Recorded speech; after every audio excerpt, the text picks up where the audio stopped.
Hello students, आज हम नया चैप्टर स्टार्ट करते हैं, carbon and its compound. Carbon is an element, और जैसे कि आपने पिछली क्लास में और पिछले लेक्चर में आपने स्टडी किया मेटल्स एंड नॉन मेटल्स कि वे एलिमेंट जिनके लास्ट शेल में 1, 2 या 3 हो। चलिए, आपने ये भी स्टडी किया बच्चों, लगभग हमारे पास 118 एलिमेंट्स हैं। ओके, और इन 118 एलिमेंट्स को आपने अलग अलग तरीके से क्लासिफाई किया। कुछ इसमें से मेटल्स हैं, कुछ जो है नॉन मेटल्स हैं, और कुछ जो है वो मेटलॉइड्स हैं। ओके, फिर हमने ये भी देखा कि आप इन एलिमेंट्स का, जैसे भी अब इस केस में मान लीजिए मैं एक एग्जांपल ले रहा हूं आपके पास, सोडियम 11, 23। 11 क्या है बच्चों, इसका जो 11 नंबर लिखा गया ये क्या है? This is the atomic number. Atomic number which is equal to number of protons. Number of protons. अब किसी भी एटम के अंदर, जैसे कि आप जानते हैं, जो एटम है, what is atom? Electrically neutral. Atom is always electrically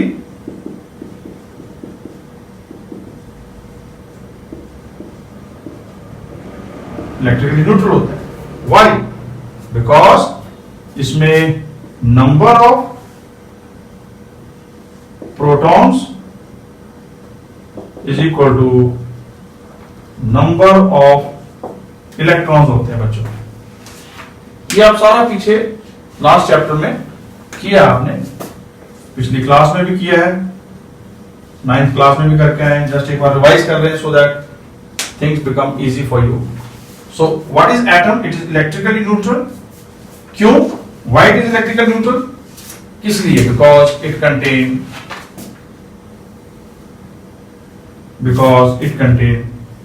equal number of protons and electrons। और एटॉमिक नंबर की डेफिनेशन है ही नंबर ऑफ प्रोटॉन्स। ये लेके चलना आप हमेशा, नंबर ऑफ प्रोटॉन्स। अब अगला जो स्टेप इंपॉर्टेंट होता है किसी भी डिटेल को स्टडी करने में, दैट इज इलेक्ट्रॉनिक कॉन्फ़िगरेशन। ये एक प्रकार का मैजिक नंबर है। जैसे आपको उस एलिमेंट के बारे में बहुत सारी इंफॉर्मेशन, काफी डिटेल आपको प्राप्त हो जाती है। जैसे कि क्योंकि हमने एग्जांपल सोडियम लिया है, तो इसका इलेक्ट्रॉनिक कॉन्फ़िगरेशन लिखिए 2 2 8 1 2 8 1, and this is, you can also label it as K L M. These are the shells. So जो इलेक्ट्रॉन आखिरी घेरे में है, ये वाला इलेक्ट्रॉन, इसको हमने नाम दिया था वैलेंस इलेक्ट्रॉन। ठीक है, ऐसे आप एक और एलिमेंट की बना सकते हैं, that is magnesium, atomic number 12। So what will be it's EC electronic configuration? 2 8 2 हो जाएगी। इसका जो वैलेंस इलेक्ट्रॉन है वो 2 होंगे। लाइकवाइज एल्यूमिनियम ले लीजिए जो कि 13 है, इसकी इलेक्ट्रॉनिक कॉन्फ़िगरेशन 2 8 3 होगी बच्चों। तो ये इसके वैलेंस इलेक्ट्रॉन है।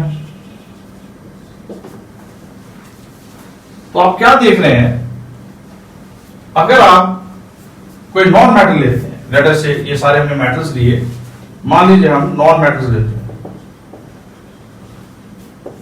और नॉन मेटल्स में let us take the example of chlorine. Chlorine का एटॉमिक नंबर कितना है बच्चों? 70। तो इसकी इलेक्ट्रॉनिक कॉन्फ़िगरेशन क्या होगी? इसकी इलेक्ट्रॉनिक कॉन्फ़िगरेशन होगी 287। सो ये 287, ये इसके वैलेंस इलेक्ट्रॉन हुए, वैलेंस इलेक्ट्रॉन्स। तो अगला सवाल ये उठता है, क्या मेटल्स और नॉन मेटल्स में जो वैलेंसी है वो आप वैलेंस इलेक्ट्रॉन के इक्वल रखेंगे या उसमें कुछ फर्क आता है? तो मैं ये कहूंगा कि यस डिफरेंस है। मेटल नॉन मेटल्स की वैलेंसी निकालने में डिफरेंस है, क्योंकि वैलेंसी वैलेंस इलेक्ट्रॉन नहीं होते हैं, वैलेंसी और वैलेंस इलेक्ट्रॉन में डिफरेंस है। Valence electrons are the electrons present in the outermost shell. यहां लिख देते हैं what are valence electrons. So let me write here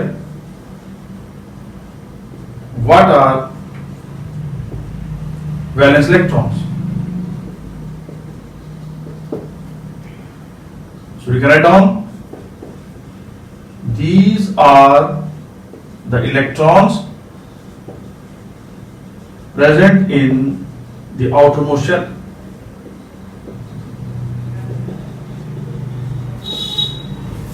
Okay, ये आपके बेटे वैलेंस इलेक्ट्रॉन आ गए। Now what is valency? The next part will be what is valency. So you write down valency is the combining capacity of an element. It is the combining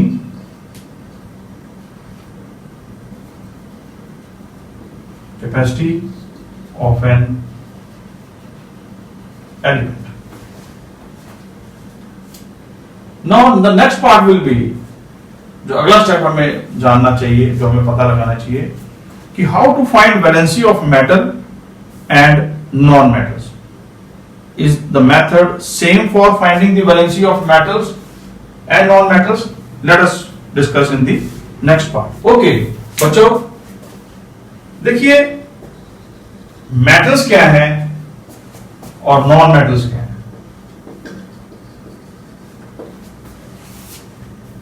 metals क्या है और non-metals क्या है। अगर किसी भी element के valence electron 1, 2, 3 हो तो they will be put in the category of as metals.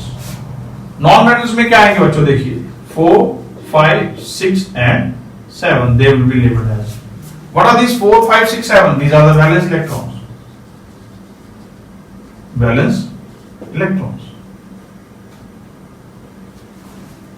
Okay, अब वैलेंसी कैसे निकालें? How to find the valency? The next part will be how to find the valency of metals. क्या वो method same है या अलग अलग है? तो जवाब है अलग है। Valency of metals is equal to the valence electron. जैसे सोडियम Na इलेक्ट्रॉन, इसका एटॉमिक नंबर 11 है। सो इलेक्ट्रॉनिक कॉन्फ़िगरेशन बच्चों 2, 8, 1 KLM शेल्स है। इसके वैलेंस इलेक्ट्रॉन कितने हुए? 1 हुआ। सो वैलेंस इलेक्ट्रॉन 1 हुआ, तो valency is equal to valence electron. So therefore valency is equal to 1 होगी। इसीलिए आप Na1 पॉजिटिव लिखते हो, मैग्नीशियम 2 पॉजिटिव लिखते हो और एल्यूमिनियम 3 पॉजिटिव लिखते हो। These all are metals. Okay, let us talk about non metals. Non metals में कैसा होता है? नॉन मेटल्स में valency is equal to 8 minus valence electron. जैसे अब आप क्लोरीन एग्जांपल ले लीजिए, 17 इलेक्ट्रॉनिक कॉन्फ़िगरेशन इसकी क्या हो जाएगी बच्चों? 2, 8, 7। So valency will be equal to 8 minus valence electron. So this is equal to 8 minus 7 which is equal to 1. That is why we write non-metal as 1 minus. Similarly, we have oxygen 2 negative, we have nitrogen N 3 negative. So these are the major differences between metals and non-metals. अब ये क्यों basics क्यों करवाएंगे? आपने पिछले lecture में किया और पिछले चैप्टर में आपने किया, क्योंकि अब आपको बहुत आसान हो जाएगा ये बताना कि यस कार्बन जो एलिमेंट है उसको भी हम नॉन मेटल कैटेगरी में डालेंगे। So carbon is a non metal, it's a आप कहेंगे कि ये इसकी जो वैलेंसी है वो भी हमें उस तरीके से निकालनी है। नॉन मेटल तो है, बट अगला जो हमारा विषय होगा कि little bit knowledge of cations और एनायंस, वो भी जानना जरूरी है बच्चों, क्योंकि आज हम बहुत इंपॉर्टेंट क्वेश्चन करने जा रहे हैं कि कार्बन जो है वो कोवेलेंट बॉन्ड ही क्यों बनाता है। You know bonds are of two types, ionic bond and covalent bond. पहले आपको ब्रीफ आयनिक बॉन्ड्स के बारे में बताया जाएगा और इसीलिए ये सारा आपको बेसिक्स करवाए गए, क्योंकि बॉन्ड फॉर्मेशन में इनका बहुत इंपॉर्टेंट रोल है, जो भी आपको भी बेसिक केमिस्ट्री करवाई जा रही है। तो नेक्स्ट जो है टॉपिक, सो बच्चों कार्बन जो है वो नॉन मेटल है और कार्बन जो है वो हमेशा कोवेलेंट बॉन्ड ही बनाता है। तो अभी हमने ये भी देखना है कि what is difference between ionic bond and covalent bond, फिर आगे मूव करेंगे। उससे पहले जैसे कि आप जानते हैं कार्बन जो है it is the word carbon is derived from a Latin word that is carbo and the carbo means coal, because carbon is maximum amount of carbon is found in coal, इसलिए इसको ये जो है ये नाम दिया गया और नॉन मेटल है। ठीक है, अगर इसकी हम परसेंटेज की बात करें, कार्बन जो है अर्थ क्रस्ट के अंदर ओनली इसकी जो परसेंटेज है दैट इज 0.02% और एटमॉस्फेयर में 0.03%। सो अर्थ क्रस्ट में अगर आप देखें इसकी percentage 0.02% in the earth crust,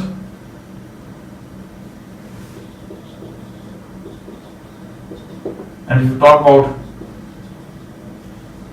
atmosphere it is 0.03%, बहुत कम परसेंटेज है, लेकिन उसके बावजूद भी ये बहुत इंपॉर्टेंट है। Why? Because हमारा जो बॉडी पार्ट है, हम लोग भी कार्बन एंड इट्स कंपाउंड से ही बने हुए हैं, which are called organic compounds। तो carbon play very important our daily life. हर फ्यूल जो है जैसे CNG compressed natural gas, LPG that is liquefied petroleum gas, ये सब जितने भी पेट्रोल डीजल आप आगे देखेंगे या पिछली क्लासेस में आप पढ़ के आए हैं किस प्रकार से फ्रैक्शनल डिस्टिलेशन ऑफ पेट्रोलियम से हम जो है डिफरेंट कंपोनेंट्स जो है इनके वो प्राप्त करते थे, चाहे वो डीजल है, चाहे वो पेट्रोल है, चाहे वो गैसोलीन है, पैराफिन वैक्स है। You have studied all these things in your junior classes. Okay, so this is all about the importance of carbon. Carbon plays very important role in our every sphere of life, हमारी रोजमर्रा की जिंदगी में तो ये बहुत ही important role play करता है। तो इसीलिए इसको जो है अलग से स्टडी करना जरूरी पड़ गया, क्योंकि 118 एलिमेंट जो हैं वो उतने कंपाउंड्स नहीं बना पा रहे हैं जितने अकेला कार्बन बना रहा है। मिलियंस ऑफ कंपाउंड्स जो है अकेला कार्बन बनाता है। So that is why the scientists decided to study it in a separate branch that is called organic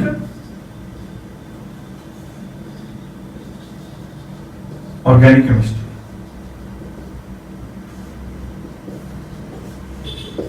So organic chemistry में our focus is mainly on carbon and its compound. Carbon पे ज्यादा जोर दिया जाएगा और उनके जो भी कंपाउंड्स है जिसमें कि ज्यादातर हम हाइड्रोजन को ही स्टडी करेंगे, this is called hydrocarbons. Okay, let us come back to our main part, that is अगर आप एटम देखें तो हमने अभी बताया वो इलेक्ट्रिकली न्यूट्रल है। इलेक्ट्रिकली क्या है बच्चों? न्यूट्रल है। बट अगर एटम से इलेक्ट्रॉन लिया या दिया जाता है, जैसे कि मेटल्स या नॉन मेटल्स की फॉर्मेशन हुई थी, उदाहरण लेते हैं सोडियम Na, तो Na 1 पॉजिटिव हो गया, क्योंकि अगर आप इसका एटॉमिक फॉर्म देखिए सोडियम का, so Na is what 11, so this can be written as 2 8 1। फिर एक स्टेबिलिटी का बहुत इंपॉर्टेंट रोल है यहां पर, that is the elements they follow the rule of octet या डुप्लेट। ऑक्टेट या डुप्लेट से ही एक स्टेबिलिटी का कंसेप्ट यहां पर आपको बताना जरूरी है। स्टेबल होना चाहते हैं they want to be stable. कैसे? चाहे वो ऑक्टेट रूल को फॉलो करें या ऑक्टेट रूल को फॉलो करेंगे या ड्यूप्लेट को। What is meaning of octet and duplet? Duplet का मतलब होता है having 2 electrons in the outermost shell, जैसे कि हीलियम। हीलियम जो है वो अपने आखिरी घेरे में 2 इलेक्ट्रॉन है, तो हाइड्रोजन ने अगर स्टेबल होना है, क्योंकि हाइड्रोजन आपको मालूम है हाइड्रोजन जो है वो 1 है, तो इसने अगर स्टेबलाइज होना है तो ये 1 इलेक्ट्रॉन और ले लेगा, तो अपने आखिरी घेरे में 2 इलेक्ट्रॉन ले आएगा। सो ये ड्यूप्लेट के नियम को फॉलो करेगा। बाकी जितने भी हैं, चाहे आप सोडियम ले लीजिए 281, तो ये 1 इलेक्ट्रॉन डोनेट कर देगा सो दैट इसके आखिरी घेरे में 8 आ जाए और ये स्टेबल हो जाए। हर चीज स्टेबल होना चाहती है इस ब्रह्मांड में, इस यूनिवर्स में जितनी भी चीजें हमें नजर आ रही हैं। आप भी, आपकी डेफिनेशन ऑफ स्टेबिलिटी अलग हो सकती है। Your getting good marks in your exam, वो आपकी स्टेबिलिटी है, डेफिनेशन है वो। और हमारे लिए, टीचर्स के लिए अच्छा लेक्चर देना एक स्टेबिलिटी का क्राइटेरिया हो सकता है। So everything in this universe want to be stable. अच्छे मार्क्स लेके आना आपकी स्टेबिलिटी है। ऐसे ही यहां पर सोडियम कैसे स्टेबलाइज हो रहा है? जब उसने 1 इलेक्ट्रॉन दे दिया। इसके अगर उलट लेते हैं हम, अगर हम यहां पर क्लोरीन ले लेते हैं बच्चों, तो क्लोरीन वहां नेगेटिव है, बिकॉज क्लोरीन अदरवाइज क्लोरीन क्या था? 287 था। ये क्लोरीन है, एक atomic chlorine atom, sodium atom, ये क्लोरीन एटम है। फिर इसके बाद जब ये लेन देन करते हैं उससे आयंस बनते हैं। आपको पता है कि ions are what? Electrically charge species. Ion जो है बच्चों इलेक्ट्रिकली चार्ज स्पीशीज होती हैं। इनमें कैटायंस भी बनते हैं, इनमें एनायंस भी बनते हैं। कैटायन जैसे कि अभी आपको यहां उदाहरण बताया जा रहा है, sodium is a cation. And what is this? Chlorine is anion. So how are these anion formed? They are formed by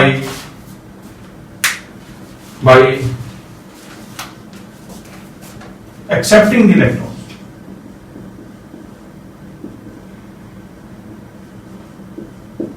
And how these cations are formed?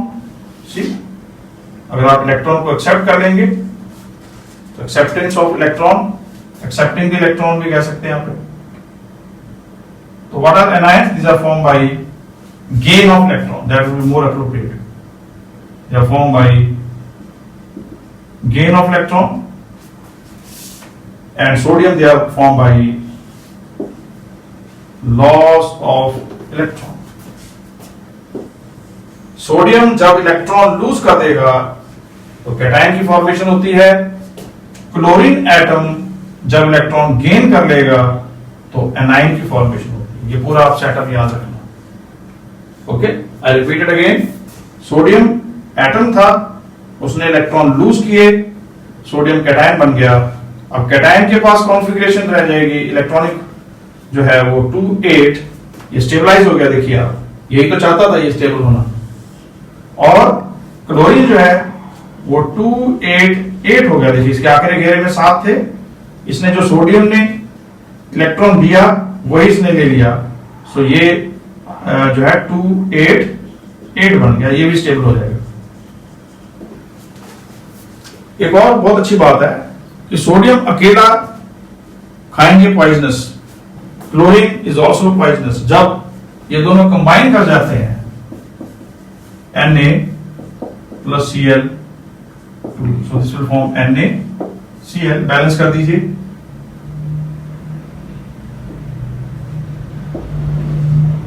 I think this is a balanced chemical equation. So NaCl compound is formed. ये सब इसीलिए हुआ क्योंकि cation formation और anion formation यहां समझना जरूरी था। सो this is basics of chemistry, जिसको हम अप्लाई करेंगे कार्बन पर। कार्बन में भी हमें आगे जाके समझाना होगा। यहां तक इसको जो है समझना जरूरी था, इसलिए समझाया गया आपको।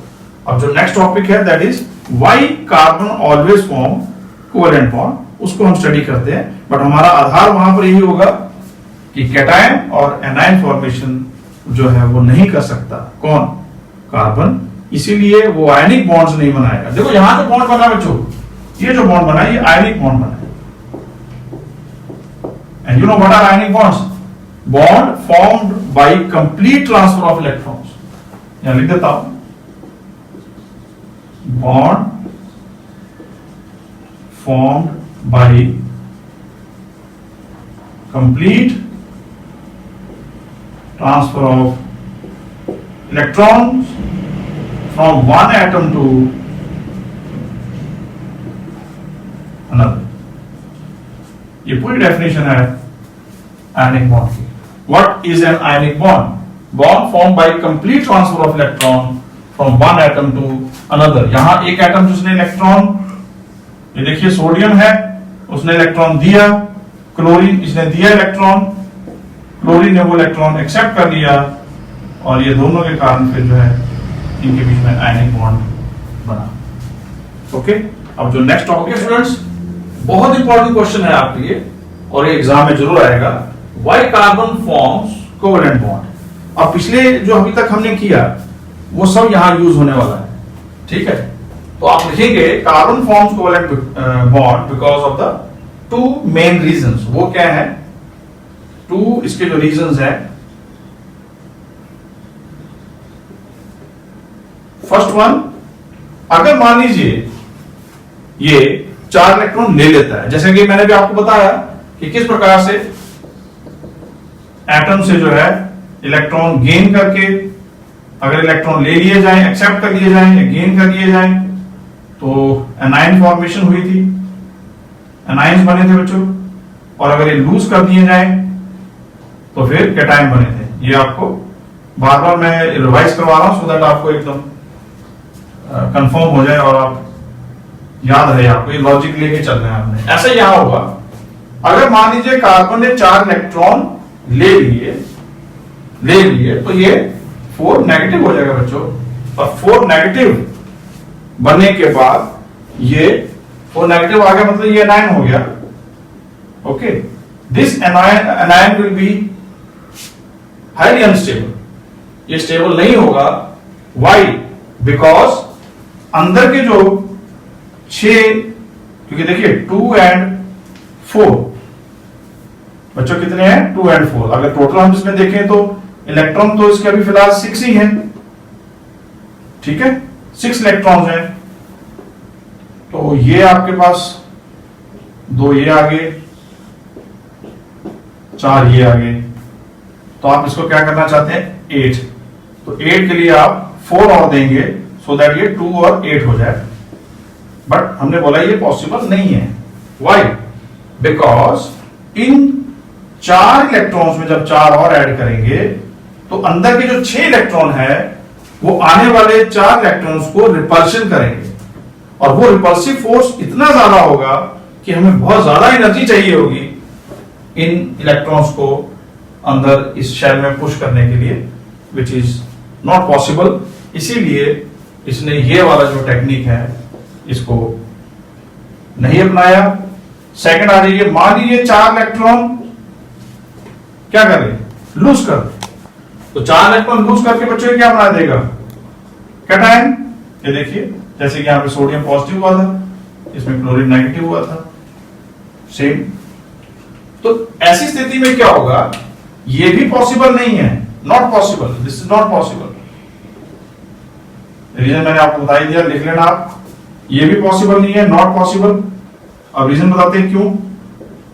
उसका रीजन ये है कि कार्बन का साइज इतना छोटा है बच्चों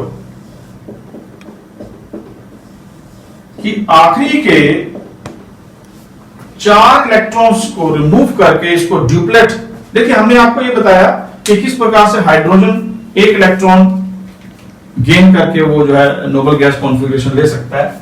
यहां भी ऐसा हो सकता है कि अगर आप 2 and 4 ये 4 इलेक्ट्रॉन जो है ये लूज कर दे, जैसे यहां 4 इलेक्ट्रॉन गेन करने की बात हो रही थी, ये लूज कर दे, तो ये 4 इलेक्ट्रॉन लूज करके हो सकता है कि ये having 2 electron in the outermost shell, तो ये ड्यूप्लेट कांसेप्ट से जो है ये ड्यूप्लेट रूल से जो है ये स्टेबल हो जाए, बट ऐसा पॉसिबल नहीं है बिकॉज इसका साइज छोटा है, स्मॉल साइज।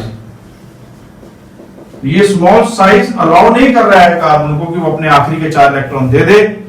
सो इसमें ये सेकंड ऑप्शन भी जो है पॉसिबल नहीं है। अब सवाल ये उठता है बहुत बड़ा कि कार्बन क्या करे। कार्बन ना तो इलेक्ट्रॉन 4 दे रहा है ना ले रहा है, यानी वो आयनिक बॉन्ड नहीं बना सकता। So the answer is carbon form covalent bond, that is covalent bond. पहले इसको डिफाइन करते हैं, what is a covalent bond? It's a bond form by mutual sharing of electrons. Bond formed by mutual sharing of electrons between the two atoms. Those atoms can be carbon may combine with carbon itself, और carbon हो सकता है किसी और के साथ भी combine करे। जैसे एग्जांपल लेता हूं, हो सकता है कार्बन अपने साथ ही कंबाइन कर जाए, और हो सकता है कार्बन किसी और के साथ, जैसे CH4, इस केस में वो हाइड्रोजन के साथ कंबाइन कर रही है।